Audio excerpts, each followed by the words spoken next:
రేపు ముక్కోటి ఏకాదశి వైకుంఠ ద్వారాలు తెరుచుకునే పర్వదినం. దీనికోసం భాగ్యనగరం సర్వాంగ సుందరంగా ముస్తాబైంది. గోవింద నామస్మరణతో నగరం ఆధ్యాత్మిక శోభను సంతరించుకుంది. అటు బిర్లా మందిర్ నుంచి ఇటు చిల్కూరు వరకు అన్ని వైష్ణవాలయాల్లో ఏర్పాట్లు అంగరంగ వైభవంగా పూర్తయ్యాయి.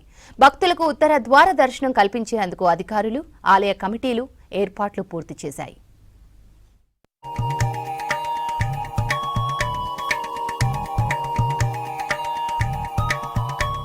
వైకుంఠ ఏకాదశి రోజున ముక్కోటి దేవతలు శ్రీ మహావిష్ణువును దర్శించుకుంటారని, అదే సమయంలో స్వామివారిని ఉత్తర ద్వారం గుండా దర్శిస్తే మోక్షం లభిస్తుందని భక్తులకు నమ్మకం. అందుకే నగరంలోని ప్రతి గల్లీలో ఉన్న వెంకటేశ్వర స్వామి ఇతర ఆలయాలను ముస్తాబు చేశారు.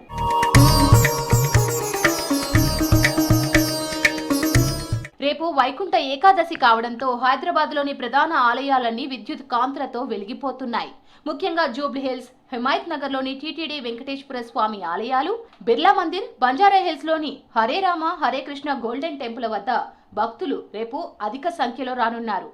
దీంతో భారీ ఏర్పాట్లు చేశారు ఆలయ నిర్వాహకులు. తెల్లవారుజామున 3 గంటల నుంచే భక్తులకు ఉత్తర ద్వార దర్శనం కల్పించేందుకు ఆలయ అధికారులు క్యూలైన్లను సిద్ధం చేశారు.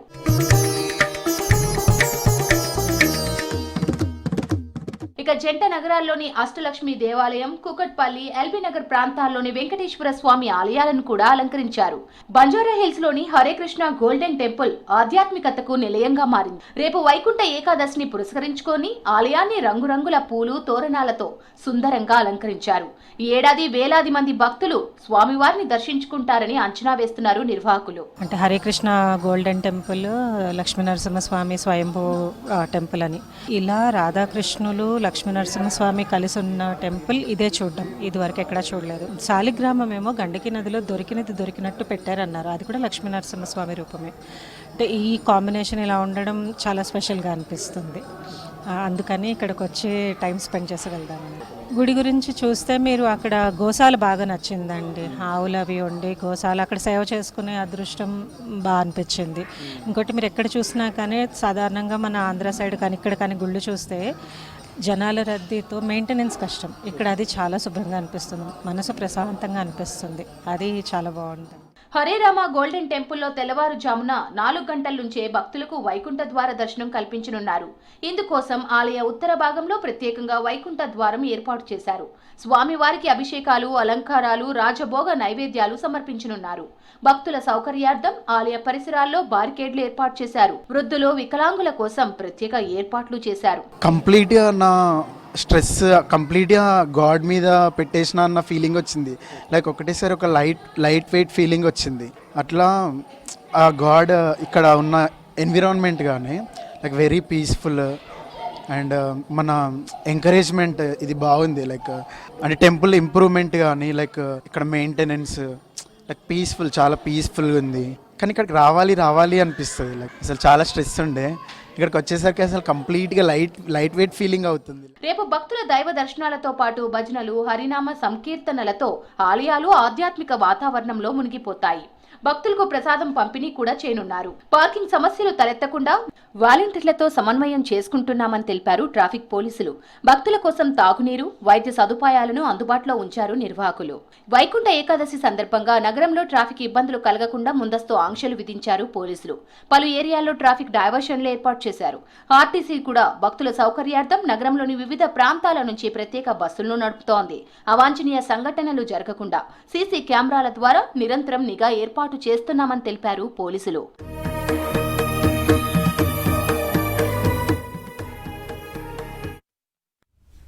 గ్రామీణ ప్రాంత ప్లేయర్లకు ఈ టోర్నమెంట్ ఉపయోగపడుతుందన్నారు మంత్రి వివేక్ వెంకటస్వామి. హైదరాబాద్ ఉప్పల్ స్టేడియంలో కాకా Venkataswamy memorial inter district T20 league second phase ను ప్రారంభించారు శాసనమండలి చైర్మన్ గుత్తా సుఖేందర్ రెడ్డి, మంత్రి వివేక్ వెంకటస్వామి. ఈ లీగ్ లో ఇప్పటికే పలు జిల్లాల్లో క్రికెట్ మ్యాచ్లు ఆడారు ప్లేయర్స్. 3 రోజుల పాటు ఉప్పల్ స్టేడియంలో సెకండ్ ఫేజ్ మ్యాచ్లు జరగనున్నాయి.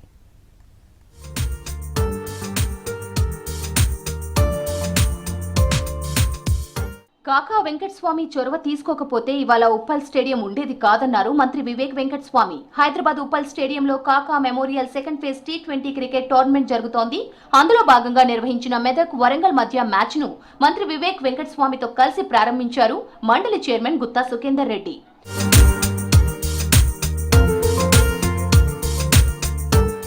మహిళలను కూడా క్రికెట్లో ప్రోత్సహించాలన్నారు శాసనమండలి చైర్మన్ గుత్తా సుఖేందర్ రెడ్డి. రాష్ట్రంలో మంచి ప్లేయర్లను వెలికి తీయాలని సూచించారు.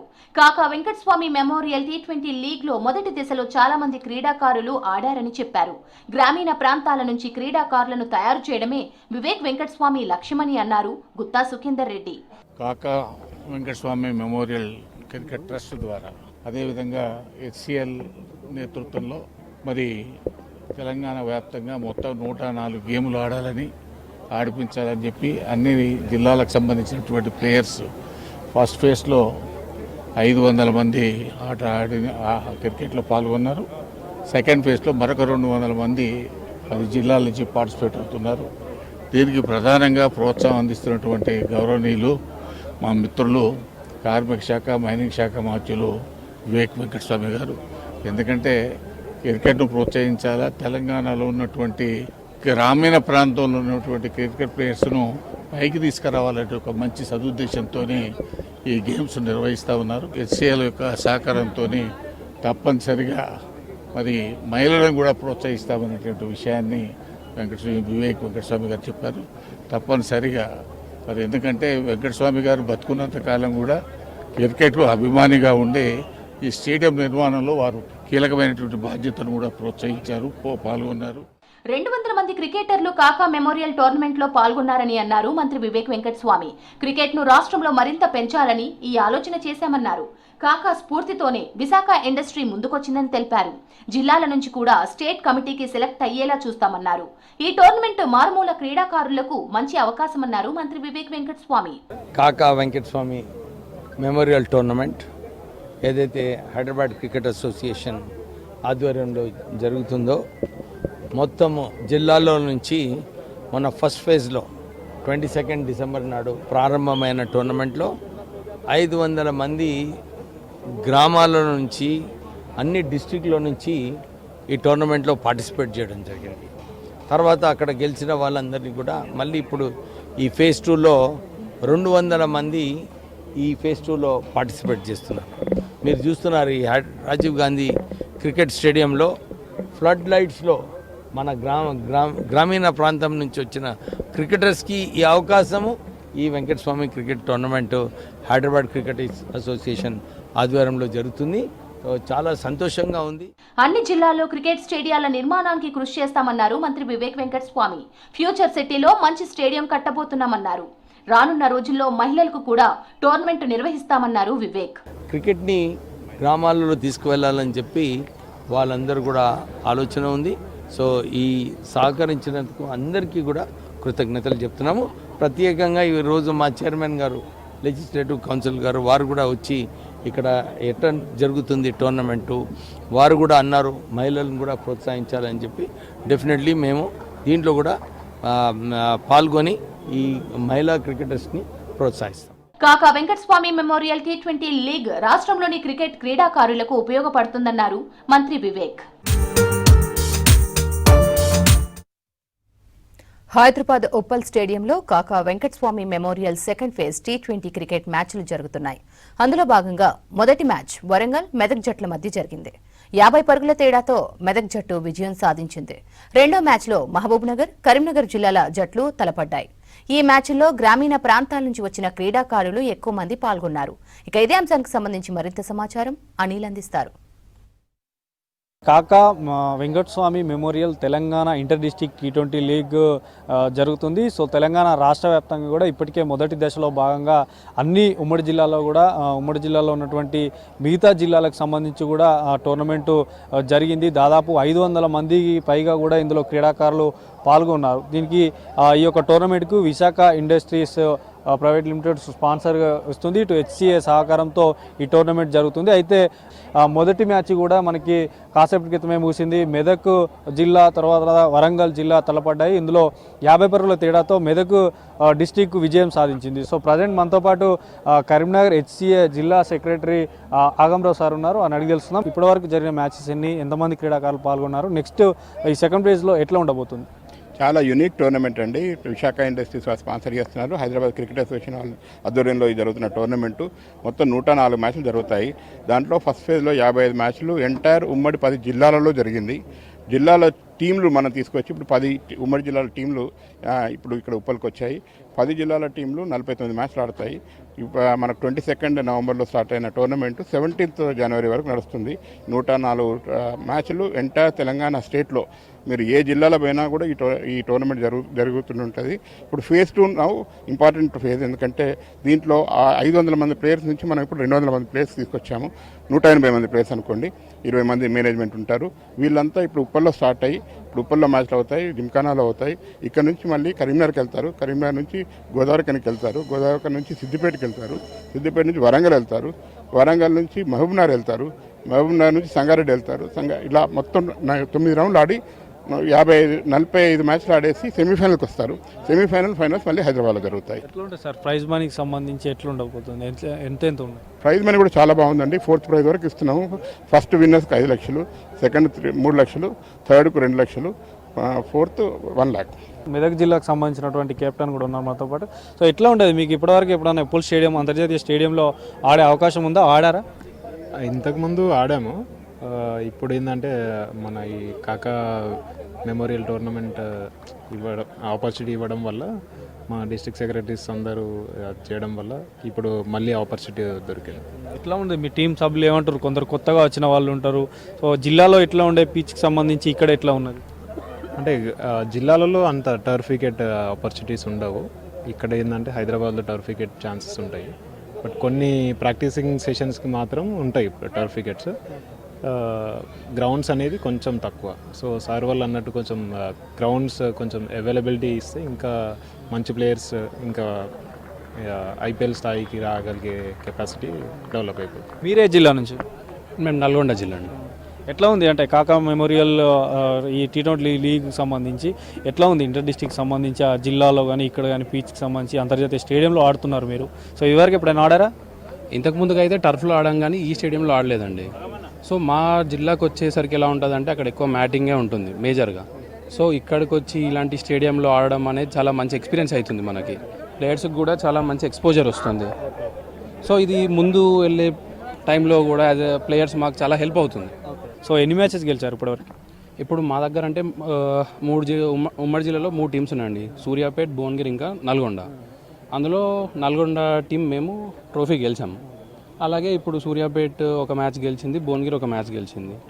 సూర్యాపేట నుంచి ఒక 3 ప్లేయర్స్ 4 ప్లేయర్స్, భువనగిరి నుంచి ఒక 3-4 ప్లేయర్స్, దెన్ నల్గొండ నుంచి ఒక 5-6 ప్లేయర్స్, అట్లా టీం బిల్డ్ అయింది మాది ఫామ్ అవ్వడం. సో ఎట్లా ఉన్నది అంతర్జాతీయ స్టేడియంలో మీరు మ్యాచ్ ఆడుతున్నారు? సో మీ ఎక్స్పీరియన్స్ ఏంటి అసలు? చాలా మంచి అనిపిస్తుంది. ఇది మంచి ఆపర్చునిటీ. అంటే గ్రౌండ్ లెవెల్ నుండి మేము విలేజ్ బ్యాక్గ్రౌండ్ వచ్చిన వాళ్ళకి చాలా మంచి ఆపర్చునిటీ, మంచి ప్లాట్ఫామ్ ఇది. సో దీనివల్ల ప్లేయర్స్ మంచి ఇట్లా బ్యాక్గ్రౌండ్, ఎకనామికల్ బ్యాక్గ్రౌండ్ కానీ, ఇన్ఫ్రాస్ట్రక్చర్ సరిగ్గా లేకుండా ఉండడం కానీ, అలాంటి ప్లేయర్స్ కొంచెం ఇప్పుడు మంచి ఆపర్చునిటీ. ఫ్లడ్ లైట్స్ కింద అంతర్జాతీయ స్టేడియంలో ఆడుతున్నారు. సో ఎట్లా ఏమంటారు టీమ్ సభ్యులు? చాలా మంచి ఎక్స్పీరియన్స్ అందరికీ. So maybe most of the members first time ఇక్కడ చేస్తున్నారు. మేము 2024లో రన్నర్-అప్ ఉండే Karimnagar. So most of the teammates మేము ఇక్కడ ఆల్రెడీ వచ్చినాము, ఆడినాము ఉండే. సో కొత్త వచ్చిన వాళ్ళకి ఇది మంచి ఎక్స్పీరియన్స్. మొత్తానికైతే కాకా memorial inter district T20 league సంబంధించి మాత్రం అన్ని జిల్లాలకు సంబంధించి కూడా గ్రామీణ ప్రాంతాల నుంచి ఎక్కువగా వచ్చి క్రికెట్ ఆడుతున్నాము. రానున్న రోజుల్లో రాష్ట్ర స్థాయి తర్వాత IPL సెలెక్ట్ కావడానికి కూడా కృషి చేస్తామంటూ కూడా మంత్రి వివేక్ వెంకటస్వామి కూడా చెప్తున్నటువంటి పరిస్థితి. వీడియో జర్నలిస్ట్ నాగేష్తో Anil, V6 news, Uppal stadium నుండి. మేడ్చల్ జిల్లా Ghatkesar Aushapur Aurora engineering college వద్ద ఉద్రిక్తత చోటు చేసుకుంది. యాజమాన్యం తీరును నిరసిస్తూ విద్యార్థులు రోడ్డుపైకి వచ్చి ఆందోళన చేపట్టారు. అటెండెన్స్ సాకుతో బీటెక్ ఫస్ట్ ఇయర్ చదువుతున్న 80 మంది విద్యార్థులను కాలేజ్ యాజమాన్యం డీటెయిన్ చేసింది. తమను తక్షణమే ప్రమోట్ చేయాలంటూ కాలేజ్ గేట్ ముందు బైఠాయించి నిరసన వ్యక్తం చేశారు విద్యార్థులు.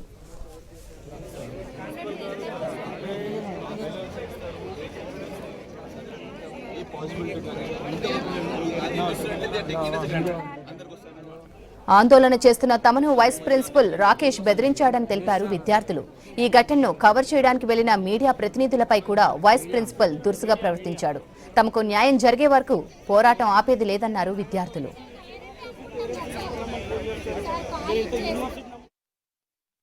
చదువు ఉండదు, చక్కగా ఏం ఫెసిలిటీస్ ఉండవు, మేనేజ్మెంట్ తప్పు ఉంది. అటెండెన్స్ వాళ్ళ పేరెంట్స్ కి ఏం చెప్పారు, పేరెంట్స్ కి ఎట్లా తెలుసు? అటెండెన్స్ ఫోటోలు పెట్టారు, చేయరు, ఏం చేయరు. ఎవరు పెడతారు? వాళ్ళే కదా పెట్టేది. వాళ్ళది తప్పు ఉంది, వాళ్ళ తప్పు ఉందని ఒప్పుకుంటలేరు. ఏమన్నా అంటే పేరెంట్స్ మీద రివర్స్ అవుతారు. ఒక పేరెంట్ సార్ ఒకరు చూసిన, ఒక పేరెంట్ ఆమె అడుక్కుంటుంది ఆడ వాళ్ళ కొడుకు కోసం, ఎందుకు ఆమెకు ఆ పరిస్థితి ఏం అవసరం లేదు. ఆమె కాలు కూడా పట్టుకున్నా కూడా మా వాళ్ళు ఒప్పుకుంటలేరు. ఏం చేస్తారు చెప్పు.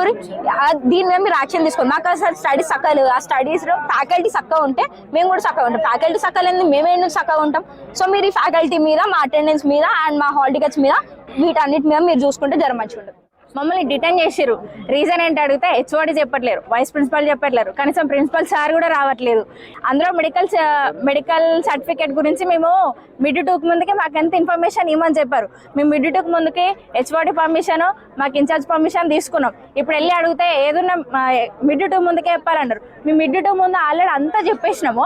ఆయన కూడా మాకు ఎలాంటి రెస్పాండ్ ఇవ్వకుండా ఇప్పుడు దగ్గరికి వెళ్ళి విత్ పేరెంట్స్తో వెళ్ళి కూడా రిపోర్ట్స్ చూపిస్తుంటే మాకు ఇప్పుడు చెప్పొద్దు అని మాట్లాడుతున్నారు. మాకు ఇదేం న్యాయం సార్, కొంచెం న్యాయం చేయండి. అసలు చలికాలంలో ఐస్ క్రీమ్ తినడం ఒక వెరైటీ అయితే అదే చలికాలంలో మామిడికాయ తింటే ఎలా ఉంటుంది? చలికాలంలో మామిడి ఎలా అనుకుంటున్నారా? అవును, మీరు విన్నది నిజమే. కేవలం సమ్మర్లో దొరికే మామిడి, తాటి ముంజలు ఇప్పుడు ఫుల్ వింటర్ సీజన్లోనూ భాగ్యనగరంలో దర్శనమిస్తూ ప్రజలను ఆశ్చర్యపరుస్తున్నాయి.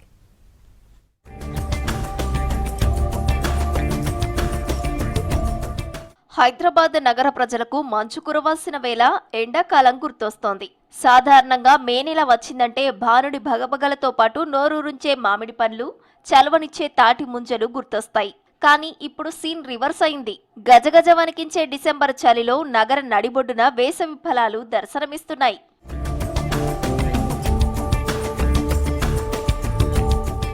ఎండలు మండిపోయే ఏప్రిల్, మే నెలల్లో కనిపించే మామిడి పళ్ళు, వేసవి తాపాన్ని తీర్చే తాటి ముంజలు ఇప్పుడు డిసెంబర్ మాసంలో భాగ్యనగర వీధుల్లో దర్శనమిస్తున్నాయి. సాధారణంగా మన తెలుగు రాష్ట్రాల్లో మామిడి సీజన్ ఉగాది తర్వాతే మొదలవుతుంది. కానీ ప్రస్తుతం హైదరాబాద్ లోని చార్మినార్, మొజంజాహి మార్కెట్ వద్ద ప్రాంతాల్లో కనిపిస్తున్న ఈ పండ్లను మామిడి ప్రియులు ఎంతో ఇష్టంగా తింటున్నారు.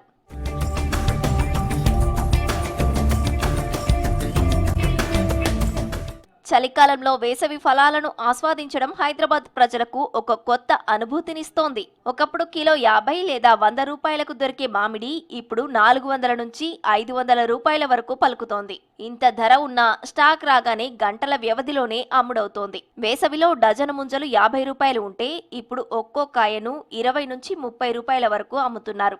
ధర ఎంత ఎక్కువగా ఉన్నా అరుదుగా దొరుకుతున్నాయన్న ఆసక్తితో జనం వీటిని కొనుగోలు చేస్తున్నారు. ముఖ్యంగా గర్భిణీలు, మామిడి ప్రియులు వీటి కోసం ప్రత్యేకంగా చార్మినార్ వైపు క్యూ కడుతున్నారు.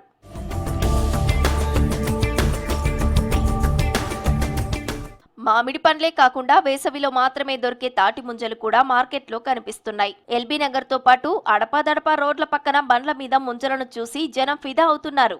చలికాలంలో ముంజలు తినడం కొత్తగా అనిపించినా వింతగా చూస్తూ జనం వీటిని కొనుగోలు చేస్తున్నారు. ప్రకృతిలో వస్తున్న మార్పుల వల్ల లేదా కోల్డ్ స్టోరేజ్ టెక్నాలజీ వల్ల ఇవి ఇప్పుడు అందుబాటులోకి వస్తున్నాయని విశ్లేషకులు భావిస్తున్నారు.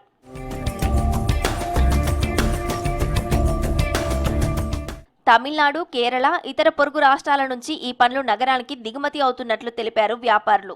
మరోవైపు అకాలంగా వచ్చే పండ్ల విషయంలో ప్రజల్లో కొన్ని సందేహాలు కూడా వ్యక్తమవుతున్నాయి. డిమాండ్ ఎక్కువగా ఉండటంతో పచ్చికాయలను కార్బైడ్ వంటి రసాయనాలతో త్వరగా పండించే ప్రమాదం ఉందని హెచ్చరిస్తున్నారు నిపుణులు.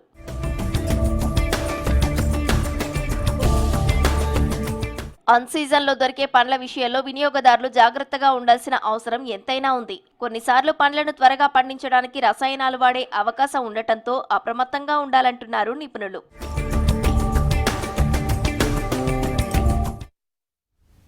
న్యూ ఇయర్ సెలబ్రేషన్స్ కోసం హైదరాబాద్ నగరం సిద్ధమవుతోంది. ప్రైవేట్ పార్టీస్, ఈవెంట్స్ తో పాటు పబ్స్ దగ్గర ఈగల్ టీమ్స్, లోకల్ పోలీసులు ఆకస్మిక తనిఖీలు చేస్తున్నారు.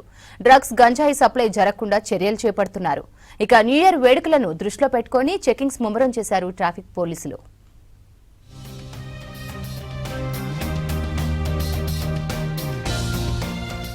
రోడ్డు ప్రమాదాలను అరికట్టేందుకు ట్రాఫిక్ పోలీసులు డ్రైవ్స్ నిర్వహించడంతో పాటు ప్రజలకు అవగాహన కల్పిస్తున్నారు. అలాగే న్యూ ఇయర్ సందర్భంగా మద్యం మత్తులో రోడ్డు ప్రమాదాలకు చెక్ పెట్టేందుకు సిటీ పోలీసులు డిసెంబర్ 24 నుంచి స్పెషల్ డ్రైవ్స్ నిర్వహిస్తున్నారు.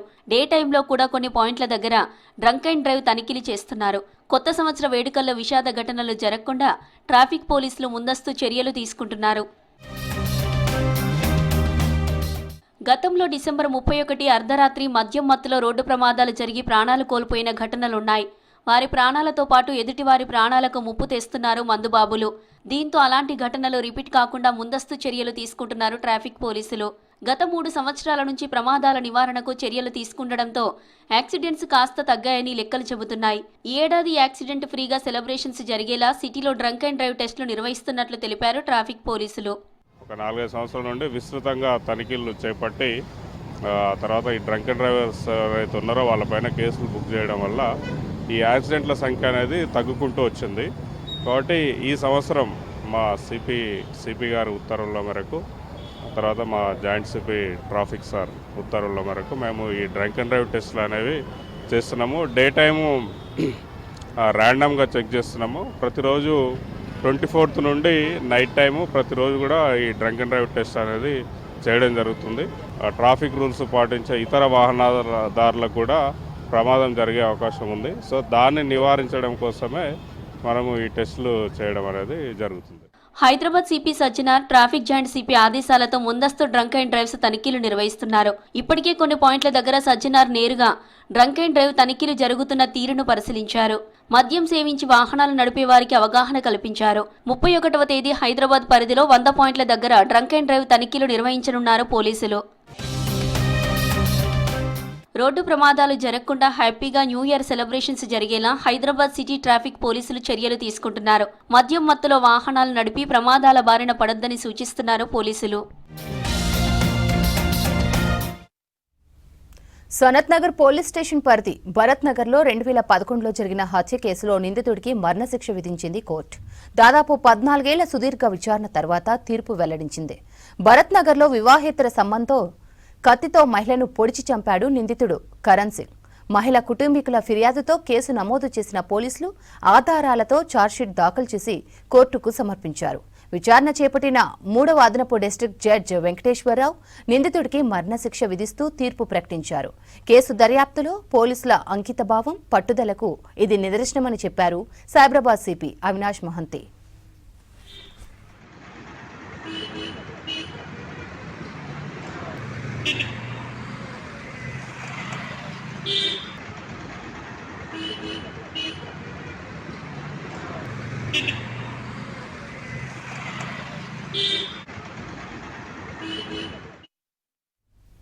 గ్రేటర్ హైదరాబాద్ మున్సిపల్ కార్పొరేట్లు మరోసారి స్టడీ టూర్కు వెళ్లేందుకు సిద్ధమవుతున్నారు.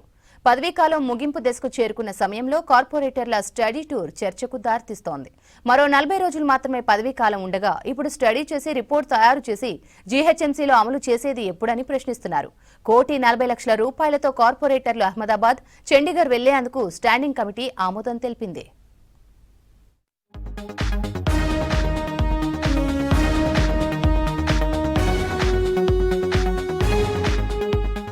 జీహెచ్ఎంసీ కార్పొరేటర్లు టూర్ కి రెడీ అవుతున్నారు. జీహెచ్ఎంసీలో మొత్తం 150 మంది కార్పొరేటర్లుండగా ఇందులో 3 చనిపోగా 2 ఎమ్మెల్యేలుగా గెలిచారు. దీంతో ప్రస్తుతం ఉన్న 145 కార్పొరేటర్లను అహ్మదాబాద్, చండీగఢ్ నగరాలకు తీసుకువెళ్లేందుకు జీహెచ్ఎంసీ అధికారులు ఏర్పాట్లు చేస్తున్నారు. ఆధునిక పట్టణ పాలన, మౌలిక వసతులు, స్మార్ట్ సిటీ ప్రాజెక్టులు, ఘన వ్యర్థాల నిర్వహణ వంటి అంశాలపై అధ్యయనం చేసేందుకు ఈ పర్యటన చేస్తామని తెలిపారు కార్పొరేటర్లు.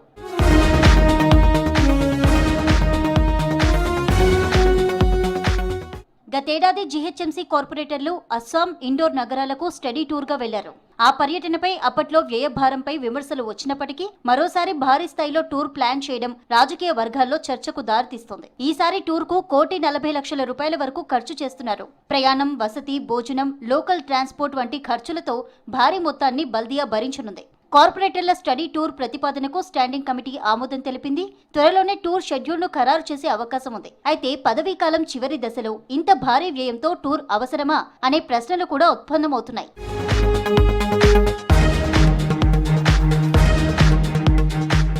Congress floor leader, GHMC corporator Dharpally Rajasekhar Reddy, MIM corporator Mirza Mustafa Baig కార్పొరేటర్లు స్టడీ టూర్ కు వెళ్లాలనుకుంటున్నారని, దీనికి సంబంధించిన ఏర్పాట్లు చేయాలని కోరుతూ జీహెచ్ఎంసీ కార్యదర్శి కార్యాలయానికి లేఖ రాశారు. దీంతో ఈ ప్రతిపాదనను మేయర్ గద్వాల విజయలక్ష్మి ముందుంచారు అధికారులు. మేయర్ ఆమోదం అనంతరం ట్రావెల్ ఏజెన్సీ నుంచి కొటేషన్లు పిలిచారు. అహ్మదాబాద్ కు వెళ్లే కార్పొరేటర్లకు 93,975, చండీగఢ్ వెళ్లే కార్పొరేటర్లకు 94,132 రూపాయలు ఖర్చవుతుందని ఏజెన్సీ ప్రతిపాదనలు సమర్పించింది.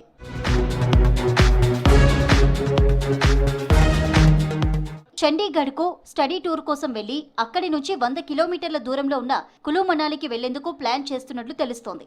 గతేడాది ఆగస్టులో పాలక మండలి సభ్యులు ఇండోర్, అస్సాం టూర్కు వెళ్లారు. ఆ అధ్యయన యాత్రకు సంబంధించి నివేదిక కూడా సమర్పించలేదు. గతంలోనూ కార్పొరేటర్ల పర్యటనలపై లోకాయుక్త అభ్యంతరం తెలిపింది. ప్రజాధనం వృధా తప్ప ప్రయోజనం లేదన్నది. అయినా మరోసారి అధ్యయన యాత్రకు వెళ్తుండడం విమర్శలకు తావిస్తోంది. ప్రతి అంశంపైన పార్టీల వారీగా విమర్శించుకొని కొట్లాడే కార్పొరేటర్లు ఈ స్టడీ టూర్కు మాత్రం అన్ని పార్టీల కార్పొరేటర్లు కలిసి వెళ్లనున్నారు. ఈ టూర్కు వెళ్లని కార్పొరేటర్లకు వారి వంతు డబ్బులు ₹1,00,000 చొప్పున ఇస్తారని జీహెచ్ఎంసీలో చర్చించుకుంటున్నారు.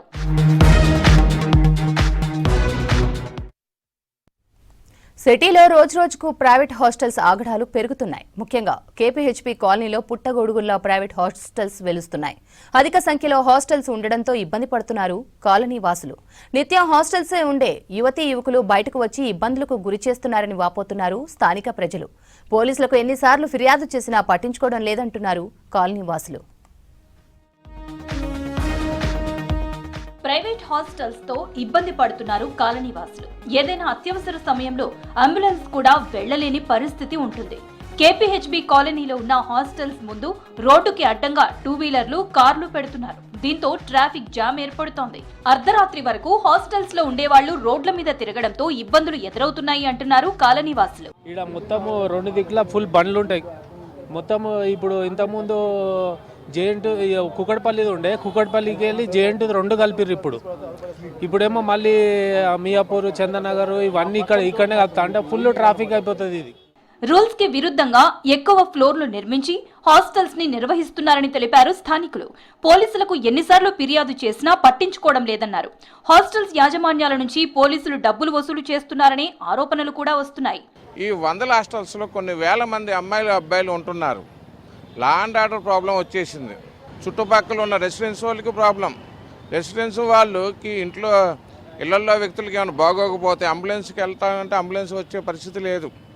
కార్లు ఇవన్నీ వెళ్ళటానికి వీళ్ళు ఎక్కడ ఉన్నాయి. రోడ్డుకి ఇరువైపులా బైకులు పార్కింగ్ పెట్టేస్తున్నారు. అందరికీ ఇబ్బందే ఇటువంటి హాస్టల్స్ వలన. లేడీస్, బాయ్స్ హాస్టల్స్ అన్నీ ఒకే దగ్గర ఉండటంతో అర్ధరాత్రి వరకు కాలనీలో తిరుగుతున్నారని తెలిపారు స్థానిక ప్రజలు. మద్యం, డ్రగ్స్ సేవించి అల్లర్లకు పాల్పడుతున్నారని, ప్రశ్నించిన వారిపై తిరగబడుతున్నారని తెలిపారు ప్రజలు. హాస్టల్స్ యజమానులు అల్లరి చేసే వారిపై పోలీసులు నిఘా ఉంచాలని కోరుతున్నారు స్థానిక ప్రజలు. హాస్టల్కి అద్దెకిచ్చిన తర్వాత ఓనర్ అనేవాడు ఇంకా బయట ఓ పాన్ డబ్బానో ఇంకో డబ్బాకో పర్మిషన్ ఇచ్చేసి ఆడ అద్దుల కోసం కక్కుతుపడి పార్కింగ్ అవకాశం లేకుండా చేస్తున్నారు. అంతేకాకుండా ఒక ఫ్లోర్కి కనీసం 4 గదులు వస్తే 4 గదుల్లో 4 పిల్లలను చొప్పున వేసుకున్న 16 బళ్ళు. ఆ 16 బళ్ళు డైమెన్షన్ ఎంత ఉంది, ఎక్కడ పార్క్ చేస్తారు ఏంటనేది విచక్షణ లేదు. ముఖ్యంగా ఓనర్లు అనేవాళ్ళు మేము ఉంటున్నాం, మాకు ఇబ్బంది కలుగుతుంది అంటున్నారు. కానీ ఓనర్లే కదా హాస్టల్ బిల్డింగ్లు కట్టి అద్దెకిచ్చేది.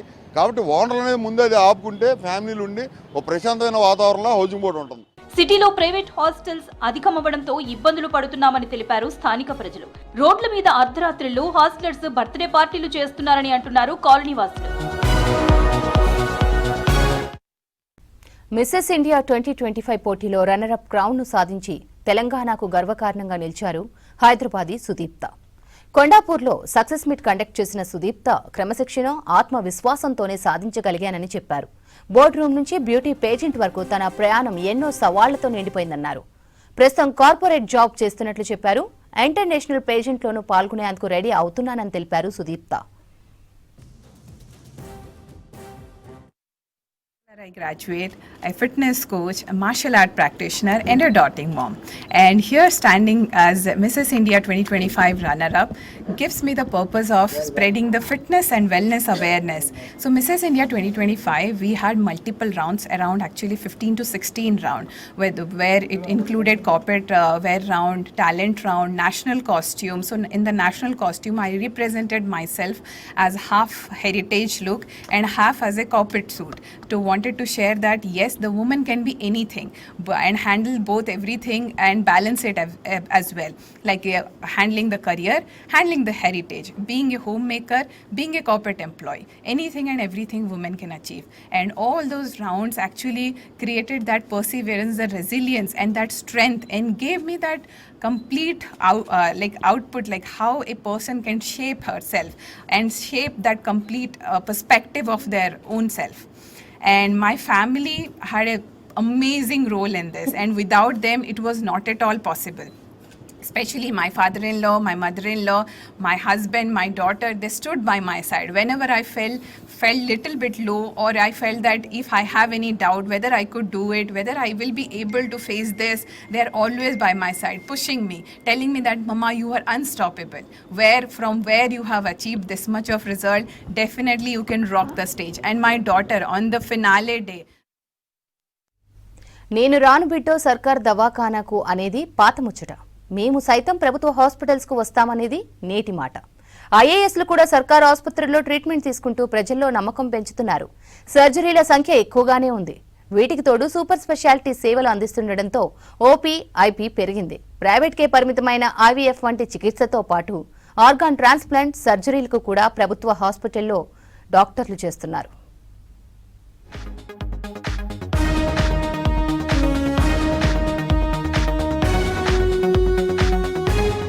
ఒకప్పుడు ప్రభుత్వ హాస్పిటల్ అంటేనే భయపడే పరిస్థితి ఉండేది. కానీ నేడు రాష్ట్రంలోని ఉన్నతాధికారులు కూడా సర్కార్ ఆసుపత్రులకు క్యూ కడుతున్నారు. లక్షల రూపాయలు ఖర్చు చేసి కార్పొరేట్ ఆసుపత్రులకు వెళ్లే స్తోమత ఉన్నప్పటికీ ప్రభుత్వ హాస్పిటల్స్ కు వెళ్తున్నారు. తమతో పాటు కుటుంబ సభ్యులకు కూడా ప్రభుత్వ హాస్పిటల్స్ లోనే చికిత్స చేయించి ప్రజల్లో సర్కారు వైద్యంపై నమ్మకం పెంచుతున్నారు ఐఏఎస్లు.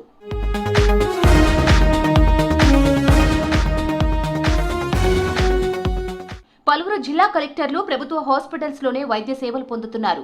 పెద్దపల్లి జిల్లా కలెక్టర్ కోయ శ్రీహర్ష తన భార్య ప్రసవం కోసం గోదార్కని ప్రభుత్వ జనరల్ ఆసుపత్రిని ఎంచుకున్నారు. భద్రాద్రి కొత్తగూడెం జిల్లా కలెక్టర్ జితీష్ వి పాటిల్ సతీమణి కూడా ప్రభుత్వ హాస్పిటల్లోనే కాన్పు చేయించుకున్నారు. కరీంనగర్ జిల్లా కలెక్టర్ పమేలా సత్పతి అనారోగ్యంతో బాధపడుతూ కరీంనగర్ ప్రభుత్వ ఆసుపత్రిలోని ఈఎన్టీ విభాగంలో చేరి విజయవంతంగా నాజల్ సర్జరీ చేయించుకున్నారు. ఐఏఎస్ అధికారి గౌతమ్ సికింద్రాబాద్ గాంధీ హాస్పిటల్లో తన భార్యను ప్రసవం కోసం చేర్పించారు.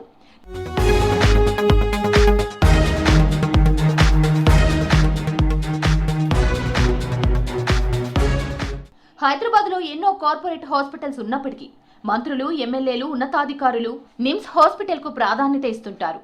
రెగ్యులర్ చెకప్తో పాటు అనారోగ్యానికి ట్రీట్మెంట్ తీసుకుంటారు. అవసరమైన సర్జరీలు కూడా ఇక్కడే చేయించుకుంటారు. న్యాయమూర్తులు కూడా నిమ్స్, గాంధీ వంటి హాస్పిటల్స్ లో చికిత్స పొందుతుండటంతో సర్కార్ హాస్పిటల్స్ కు వచ్చే ప్రజల సంఖ్య పెరుగుతోంది. సమాజంలో ఉన్నత హోదాలో ఉన్నవారు కూడా ప్రభుత్వ వైద్యాన్ని నమ్మి వస్తుండటంతో పేద, మధ్యతరగతి వర్గాల్లో విశ్వాసం రెట్టింపవుతోంది. దీంతో సర్కార్ ఆసుపత్రుల్లో వసతులు మెరుగుపరచడం, సిబ్బంది కొరత లేకుండా చూడడం, వైద్యుల పోస్టులు ఖాళీ లేకుండా జాగ్రత్త పడటం, పేషెంట్ కేర్ కు ప్రాధాన్యత ఇస్తున్నారు వైద్య శాఖ అధికారులు.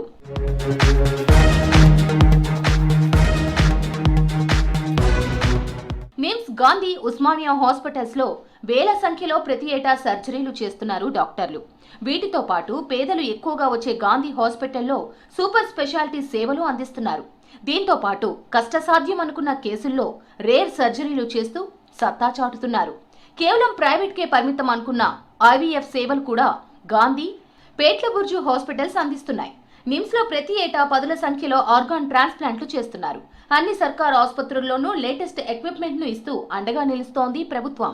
రాష్ట్రంలో ఉండేటువంటి ప్రభుత్వంలో అత్యున్నత స్థాయి అధికారులు అంటే ఐఏఎస్ అధికారులు కావచ్చు, న్యాయమూర్తులు కావచ్చు, ఇంకా వేరే వ్యక్తులు కూడా వారి యొక్క వైద్యం కోసం ప్రభుత్వ ఆసుపత్రులనే ఆశ్రయించే స్థాయికి ప్రభుత్వ వైద్యం ఎదిగిందని చెప్పవచ్చు.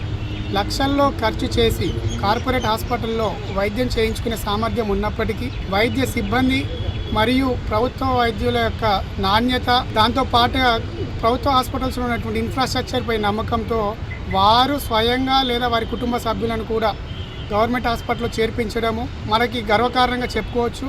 ఈ పరిణామ క్రమం ఏదైతే ఉందో ఇది ప్రభుత్వ వైద్య రంగంపై ప్రజల్లో వారి యొక్క ధైర్యాన్ని నింపడంతో పాటు భరోసాను కల్పించే విధంగా ఉంది. ఈ రకంగా అత్యున్నత స్థాయి అధికారులే ప్రభుత్వ హాస్పిటల్స్లో వైద్యం చేయించుకుంటున్నారంటే అక్కడి నాణ్యతను మనం అర్థం చేసుకోవచ్చు. ప్రభుత్వ ఉద్యోగులు సర్కార్ హాస్పిటల్స్ లో ట్రీట్మెంట్ తీసుకోవడంతో ప్రజల్లో నమ్మకం పెరుగుతోంది. దీంతో అవుట్ పేషెంట్, ఇన్ పేషెంట్ సంఖ్య కూడా అధికంగా నమోదవుతున్నాయంటున్నారు డాక్టర్లు.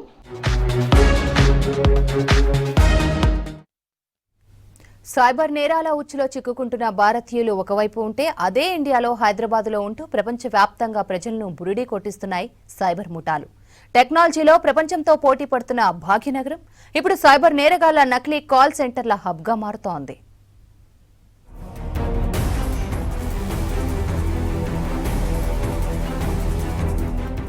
వేరే రాష్ట్రాల్లో తమ కార్యకలాపాలు సాగిస్తున్న సైబర్ నేరగాళ్లు హైదరాబాద్ని సైబర్ నేరాలకు తమ ప్రధాన కేంద్రంగా ఎంచుకున్నారు. ఆస్ట్రేలియా పౌరులను లక్ష్యంగా చేసుకుని మోసాలకు పాల్పడుతున్న నకిలీ కాల్ సెంటర్ని గుర్తించారు పోలీసులు. విలాసవంతమైన ఆఫీస్, 100 మంది ఉద్యోగులతో రాత్రిపూట మాత్రమే నడుస్తోంది ఈ సెంటర్. టెక్నికల్ సపోర్ట్ స్కామ్తో ఆస్ట్రేలియా పౌరుల వ్యక్తిగత, ఆర్థిక వివరాలను సేకరించి వారి బ్యాంకు ఖాతాల నుంచి కోట్లు కొల్లగొట్టింది ఈ గ్యాంగ్. ఫేక్ కాల్ సెంటర్స్ నడుపుతున్నారు. అది యాక్చువల్గా ఫేక్ కాల్ సెంటర్స్, అది హైదరాబాద్ నుంచి కావచ్చు, గుర్గావ్ నుంచి కావచ్చు, లేకపోతే హర్యానా నుంచి కావచ్చు. ఒక మైక్రోసాఫ్ట్ సర్వీస్ సపోర్ట్ సర్వీస్ అనుకుందాం అనుకో, ఎగ్జాంపుల్స్ అయితే. సో ఒక అమెరికన్ ఇంటర్నెట్లో సెర్చ్ చేస్తాడు, ఏమని, మైక్రోసాఫ్ట్ నాది విండోస్ ప్రాబ్లం ఉందని.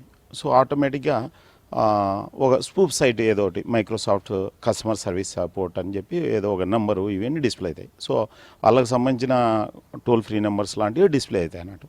ఒక్కసారి ఆ నెంబర్కి వాళ్ళు ఫోన్ చేసి అవి ఈ క్రిమినల్స్ నెంబర్స్ ఉంటాయి అన్నట్టు. సో క్రిమినల్స్ ఆటోమేటిక్గా ఏం చేస్తారంటే బేసికల్గా వాళ్ళను మాట్లాడుతూ వాళ్ళ సిస్టమ్ను టేకప్ చేసుకుంటారు అన్నట్టు. వాళ్ళ సిస్టమ్ను టేకప్ చేసి సిస్టమ్ను హ్యాక్ చేయడము, తర్వాత లోపల అకౌంట్స్ చెక్ చేయడము, తర్వాత ఏదన్నా అవి ఛార్జెస్ అని చెప్పడము, లేకపోతే బ్లాక్మెయిల్ చేయడం, రకరకాల ప్యాటర్న్స్ ఉంటాయి. మాదాపూర్ అయ్యప్ప సొసైటీలోని రిచ్ ఐటీ సొల్యూషన్ పేరుతో నడుస్తున్న ఈ ఫేక్ కాల్ సెంటర్ పై రైడ్ చేసి 9 మందిని అరెస్టు చేశారు పోలీసులు. 2 ఏళ్లలో ఈ ముఠా సుమారు 8 నుంచి 10 కోట్ల రూపాయలు కొల్లగొట్టినట్లు గుర్తించారు. రీసెంట్ గా చూస్తున్న మన ఈ యొక్క నకిలీ బీపీఓలు, నకిలీ కాల్ సెంటర్లు ఆస్ట్రేలియాలో మోసం చేయటం, లేదంటే అమెరికాలో మోసం చేయటం అనే యొక్క కేసులు రిజిస్టర్ అవుతూ ఉన్నాయి. ఇవి ఇంపర్సనేషన్ స్కామ్లో భాగం లాంటి కేసులు ఇవి కూడా. సిబిఐ, ఈడీ అంటూ ఏ రకంగా మోసం చేస్తున్నారో స్కామర్లు ఇండియాలో, ఆ రకంగానే మన ఇండియాలో ఉన్న కొన్ని కాల్ సెంటర్లు రౌట్ అవుతూ ఉంటాయి. ఇక్కడ ఉన్న వ్యక్తులు మేము పలానా గవర్నమెంట్ అఫీషియల్స్, లేదంటే కనుక బ్యాంకింగ్ అఫీషియల్స్, లేదంటే కనుక మైక్రోసాఫ్ట్ నుంచి మేము మాట్లాడుతాం అంటూ ప్రిటెండ్ చేస్తూ ఇక్కడ ఇండియా నుంచి ఆపరేట్ చేస్తూ ఉన్నారు. అమెరికా, కెనడా, బ్రిటన్, ఆస్ట్రేలియా లాంటి దేశాల్లో సైబర్ భద్రతకు ఎక్కువ ప్రాధాన్యం ఇస్తారు. ఫోన్లు, కంప్యూటర్లలోకి మాల్వేర్లు, పై యాప్లతో ప్రవేశించకుండా యాంటీ వైరస్లు వినియోగిస్తూ ఉంటారు. అదే ఇక్కడి సైబర్ ముఠాలు అవకాశంగా తీసుకున్నాయి. విదేశీయుల ఈమెయిళ్లు, ఐడీల డేటా సేకరించారు. కొత్త యాంటీ వైరస్లు తక్కువ ధరకు ఇస్తామని, సాఫ్ట్వేర్ అప్డేట్ చేస్తామని, కంప్యూటర్ హ్యాక్ అయిందంటూ పాపప్లు, ఈమెయిల్స్ పంపించారు. దీన్ని నమ్మి వీళ్లను సంప్రదించిన 100 మందిని కోట్ల రూపాయల మోసం చేశారని తెలిపారు పోలీసులు. పర్సనల్గా వచ్చి కలవమంటే కలవరు అన్నట్టు. ఓన్లీ ఆన్లైన్లోనే. మనం సపోజ్ నేను ఒక 38,000 ఎంతో పే చేస్తున్నా, వాళ్ళు ఏం చేస్తారంటే మేము 25,000కి ఆఫర్ చేస్తాం అన్నట్టు. జనరల్గా హ్యూమన్ టెండెన్సీ ఏంది, సేమ్ సర్వీస్ తక్కువ ఇస్తారని. బేసికల్గా చెప్పకూడదు కానీ, అంటే మనం తెలియకోకుండానే చిన్నప్పుడు కథలను నమ్మడం స్టార్ట్ చేసినాం అన్నట్టు. అవి కథలని తెలిసినా కానీ నమ్మడం స్టార్ట్ చేసినాం. సో ఈ ఇంటర్నెట్లో వచ్చి వీళ్ళు సైబర్ క్రిమినల్స్ చెప్పే కథలు ఎక్కువగా నమ్మడం వల్ల ఈ ప్రాబ్లమ్స్ వస్తున్నాయి అన్నట్టు. అమెరికా, కెనడా దేశాల పౌరులను బెదిరించి పన్ను ఎగవేత, సామాజిక భద్రతా ఉల్లంఘనల పేరుతో భయపెట్టి డబ్బులు వసూలు చేసిన సంఘటనలు గతంలో అనేకం వచ్చాయి. విదేశీయుల వ్యక్తిగత వివరాలు, ఫోన్ నెంబర్లను డార్క్ వెబ్ లో కొనుగోలు చేస్తున్నారని గుర్తించారు పోలీసులు. కొన్ని నెలలుగా నకిలీ కాల్ సెంటర్లపై వరుస దాడులు చేస్తూ 100 మందిని అరెస్టు చేశారు. నిరుద్యోగ యువతకు ట్రైనింగ్ ఇచ్చి మరీ ఈ పనులు చేయిస్తున్నారని తెలిపారు పోలీసులు. నిరుద్యోగులను నకిలీ కాల్ సెంటర్స్ పేరుతో ముఠాలు మోసం చేస్తున్నాయని జాగ్రత్తగా ఉండాలని సూచించారు పోలీసులు.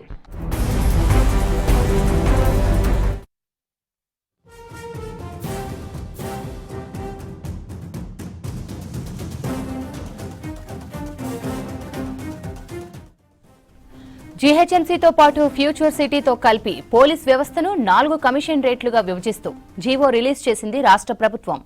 ప్రజలకు మెరుగైన సేవలు, శాంతి భద్రతల పరిరక్షణ, నేర నియంత్రణలో భాగంగా పోలీస్ వ్యవస్థను 4 కమిషన్ రేట్లుగా విభజించింది. గతంలోని ఉన్న 3 కమిషన్ రేట్లను పునర్వ్యవస్థీకరిస్తూ Hyderabad, Cyberabad, Malkajgiri future city commission రేట్లను ఏర్పాటు చేశారు.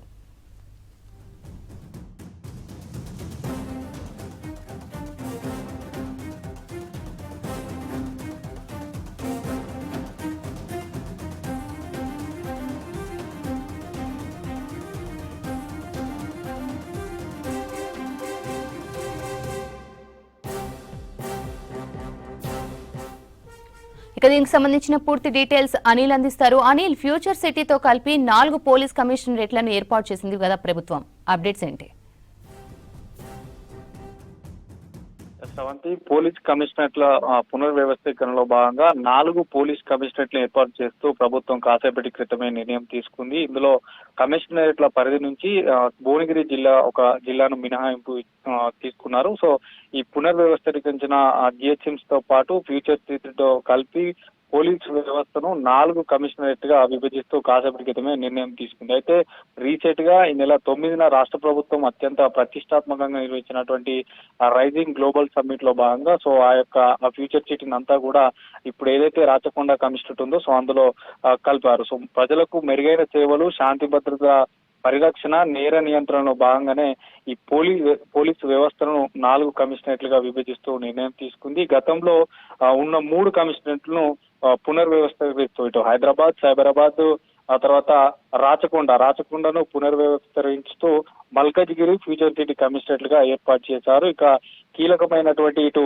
అసెంబ్లీ కానీ, secretariat, Begumpet, Shamshabad airport, Budvel high court లాంటికి సంబంధించినటువంటి కీలక ప్రాంతాలన్నీ కూడా హైదరాబాద్ కమిషనరేట్ పరిధిలోకి వస్తాయి. ఇక ఐటీ ఏరియా అంతా కూడా అటు Gachibowli financial district, Nanakramguda, Madhapur, Rayadurgam, industry area, Patancheru ఇవన్నీ కూడా సైబరాబాద్ కమిషనరేట్ పరిధిలోకి వస్తాయి. ఇక రాచకొండ కమిషనరేట్ పేరు మారుస్తూ మల్కజ్గిరిగా కొత్త పేరును పెట్టారు. మల్కజ్గిరి కమిషనరేట్ అని పెట్టారు. దీంట్లో కీసర, షామీర్పేట, కుత్బుల్లాపూర్, కోంపల్లి ఈ ఏరియాకు సంబంధించినటువంటి అన్ని కూడా మల్కజ్గిరి కమిషనరేట్ ప్రాంతానికి వస్తాయి. ఇక భువనగిరి జిల్లాకు ప్రత్యేకంగా ఒక ఎస్పీని నియమించారు. ఇక ఇప్పటికే 4 కమిషనరేట్లకు సంబంధించి కూడా అధికారులను కూడా కేటాయించారు. ఫ్యూచర్ సిటీ కమిషనర్ గా ఇప్పటి వరకు ఉన్నటువంటి రాచకొండ కమిషనర్ నే ఫ్యూచర్ సిటీ కమిషనర్ గా సుధీర్ బాబుని ట్రాన్స్ఫర్ చేశారు. ఇక సైబరాబాద్ సిపిగా రమేష్ రెడ్డిని పెట్టారు. మల్కజ్గిరి కమిషనర్ గా అంటే ఇప్పుడు అవినాష్ మహంతి సైబరాబాద్ సిపిగా ఉన్నారు, అతన్ని మల్కజ్గిరి కమిషనర్ గా ట్రాన్స్ఫర్ చేశారు. ఇక యాదాద్రి జిల్లా ఎస్పీగా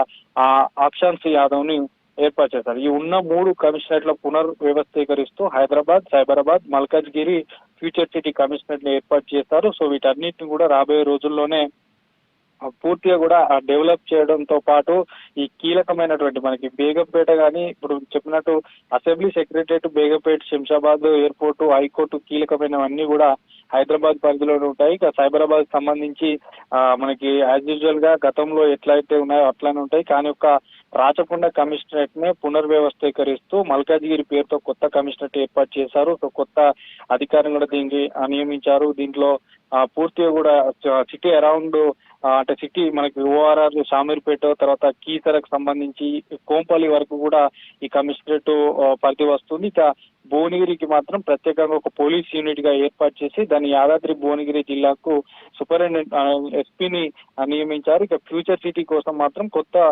కమిషనరేట్ ఏర్పాటు చేశారు. ఇందులో చేవెళ్ల, మొయినాబాద్, శంకర్పల్లి, మహేశ్వరం, ఇబ్రహీంపట్నం ఈ ప్రాంతాలన్నీ కూడా ఫ్యూచర్ సిటీ కమిషనరేట్ పరిధిలోకి వస్తాయి. దీనికి కమిషనర్ గా సుధీర్ బాబు ఉండనున్నారు. సో 4 కమిషనరేట్లకు సంబంధించి పోలీస్ కమిషనర్లకు సంబంధించి అయితే 2005 బ్యాచ్ కి సంబంధించినటువంటి ఆఫీసర్ అటు ఐపీఎస్ ఆఫీసర్ అయినటువంటి అవినాష్ మహంతి, తర్వాత సుధీర్ బాబు 2001 బ్యాచ్ కి చెందినటువంటి ఐపీఎస్ ఆఫీసర్, తర్వాత ఎం రమేష్ ఐపీఎస్ 2005 బ్యాచ్ కి సంబంధించిన వారు, తర్వాత ఆక్షాన్స్ యాదవ్ 2019కి చెందినటువంటి ఐపీఎస్ ఆఫీసర్. సో వీరు నలుగురిని కూడా ఇప్పుడు కాసేపటి క్రితమే ప్రభుత్వం అయితే నిర్ణయం తీసుకుంది. సో ముఖ్యంగా రాబోయే రోజుల్లో ఏదైతే జిహెచ్ఎంసీతో పాటు ఇటు ఓఆర్ఆర్ కు సంబంధించినటువంటి లోపల ఉన్న 27 మున్సిపాలిటీలను ఇప్పుడే జిహెచ్ఎంసీలో చట్టపరం చేశారు. సో ఈ యొక్క జిహెచ్ఎంసీ ప్రాంతాన్ని 12 జోన్లు, 60 సర్కిళ్లు, 300 వార్డులుగా పునర్వ్యవస్థీకరించారు. కాబట్టి సో దీనికి సంబంధించినటువంటి పరిపాలన విధానానికి సంబంధించి శాంతి భద్రతల కోసం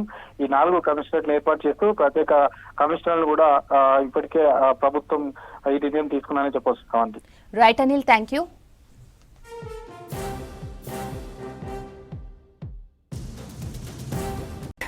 నగరాల్లో జీవన విధానం వేగంగా మారుతోంది. ఉద్యోగాలు, విద్య, స్టార్టప్ అవకాశాల కోసం గ్రామాలు, చిన్న పట్టణాల నుంచి మెట్రో సిటీలకు తరలివస్తున్నారు.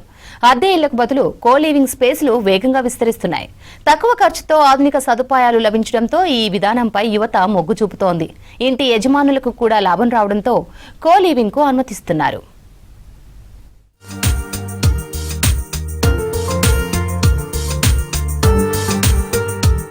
గతంలో ఇంటిని అద్దెకు తీసుకోవాలంటే డిపాజిట్, ఫర్నిచర్ ఖర్చులు, కరెంటు, వాటర్ బిల్లులు, మెయింటెనెన్స్ సమస్యలుండేవి. కానీ కో లివింగ్ స్పేస్లలో ఇవన్నీ ఒకే ప్యాకేజీలో లభిస్తున్నాయి. ఫర్నిష్డ్ రూమ్స్, భోజనం, ఇంటర్నెట్, లాండ్రీ, క్లీనింగ్ వంటి సౌకర్యాలు అందుబాటులో ఉండడంతో యువ ఉద్యోగులు, ఐటీ ప్రొఫెషనల్స్, స్టూడెంట్స్ అధిక ప్రాధాన్యత ఇస్తున్నారు. దీంతో కో లివింగ్ స్పేస్ల ఆక్యుపెన్సీ 80 నుంచి 90% వరకు చేరుకున్నాయని చెబుతున్నారు రియల్ ఎస్టేట్ వర్గాలు.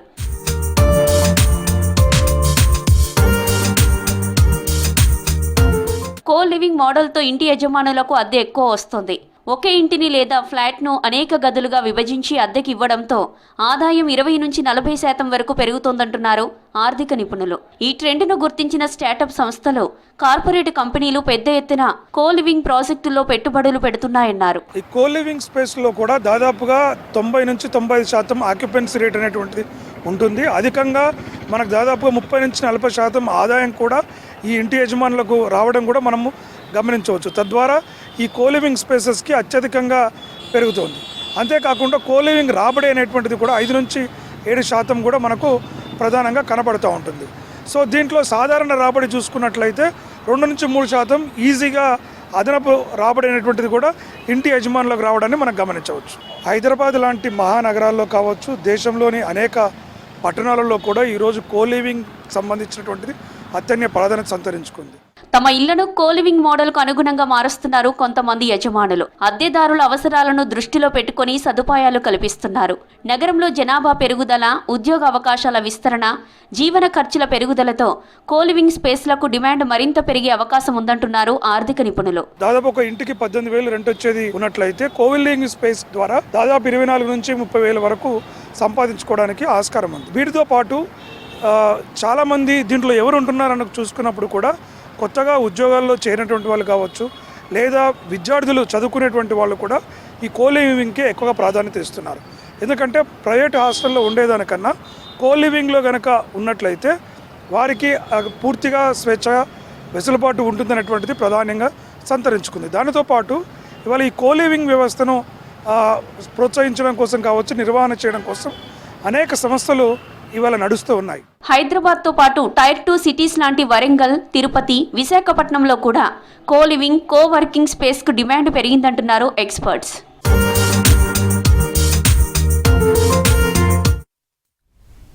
రంగారెడ్డి జిల్లా మహేశ్వరం నియోజకవర్గంలోని జిల్లెలగూడలో వైకుంఠ ఏకాదశికి వెంకటేశ్వర స్వామి ఆలయం సిద్ధమైంది. ఆలయాన్ని విద్యుత్ కాంతులతో, ప్రత్యేక పూలతో సుందరంగా అలంకరించారు. ఉత్తర ద్వార దర్శనం కోసం వచ్చే భక్తుల కోసం ప్రత్యేక క్యూ లైన్లు, మంచినీరు తదితర అన్ని సౌకర్యాలు ఏర్పాటు చేశారు.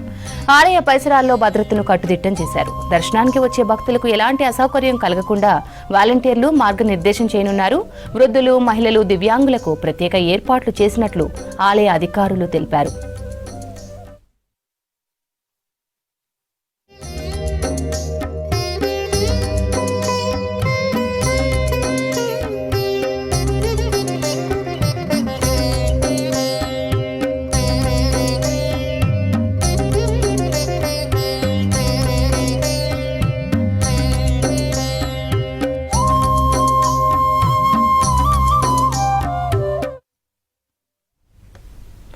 న్యూ ఇయర్ వేడుకల్లో ఎవరూ రూల్స్ బ్రేక్ చేయొద్దన్నారు eagle force SP Sitaram.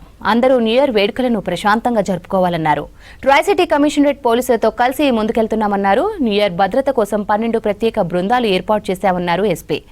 Wines, బార్లు, పబ్లు, ఫామ్ హౌస్లలో విస్తృత తనిఖీలు చేస్తున్నామన్నారు.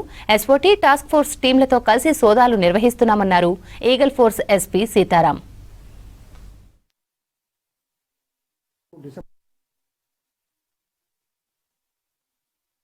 డిసెంబర్ 31 రోజున మనకు ఇంటర్నేషనల్ డీజే వచ్చారు. మొన్న కూడా ఇంటర్నేషనల్ డీజే వచ్చారు. ఫస్ట్ డీజేలనే చెక్ చేస్తున్నాం.